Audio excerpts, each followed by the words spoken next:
बाळ गर्भात असताना त्याचं पोषण नाळेद्वारे म्हणजेच अंबायलिकल कॉर्ड मधून होत असतं. ही अंबायलिकल कॉर्ड बाळाच्या नाभीला किंवा बेंबीला जोडलेली असते. आयुर्वेदानुसार नाभी हा एक शिरामर्म आहे, म्हणजेच हजारो शिरा या नाभीच्या ठिकाणी असतात आणि म्हणूनच नाभीमध्ये आपण जेही औषध टाकणार आहोत ते शरीरातील ऑर्गन्स पर्यंत या शिरांद्वारे पोहोचून आपल्याला चांगले रिझल्ट दिसून येतात. आणि म्हणूनच आयुर्वेदात नाभीपुरण ट्रीटमेंट म्हणूनही केले जाते. नाभीपुरण करताना वेगवेगळ्या कंप्लेंट्स असताना त्यानुसार वेगवेगळी तेलं किंवा तुपं वापरता येतात. जसं की ड्राय लिप्स किंवा ओठांना चिरा गेलेल्या असल्यास बदामाच्या तेलाने नाभीपुरण करावे किंवा काही हेअर इश्यूज असतील तरी बदामाचं तेल वापरावं. खूप कोरडी त्वचा असल्यास किंवा टाचांना भेगा किंवा चिरा असल्यास मोहरीचं तेल वापरावं.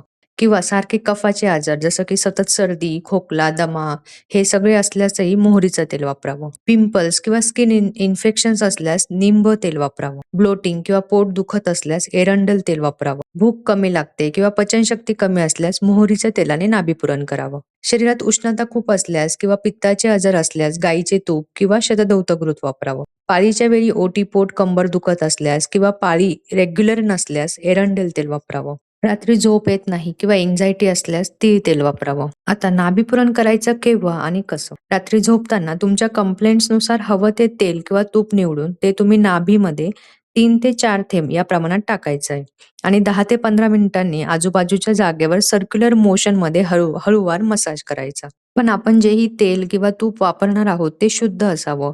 त्याची आपल्याला ॲलर्जी तर येत नाही ना, हे आधी तपासून मगच कुठलंही तेल वापरावं. ॲलर्जी तपासण्यासाठी ते आधी थोडंसं हातावर लावून बघा. थोड्या वेळाने काही रॅश, खाज असं काहीही वेगळी लक्षणं दिसली नाही तर ते तेल तुम्हाला सूट होतंय. तेल किंवा तूप तुम्ही थोडंसं कोमट किंवा गरम करूनही वापरू शकतात. याने अजूनच फायदा होतो. हे रेग्युलर केल्यास एका आठवड्यातच फरक दिसू लागतो. पण तरीही किमान 3 ते 4 आठवडे तरी नाभीपुरण सतत सुरू ठेवावं.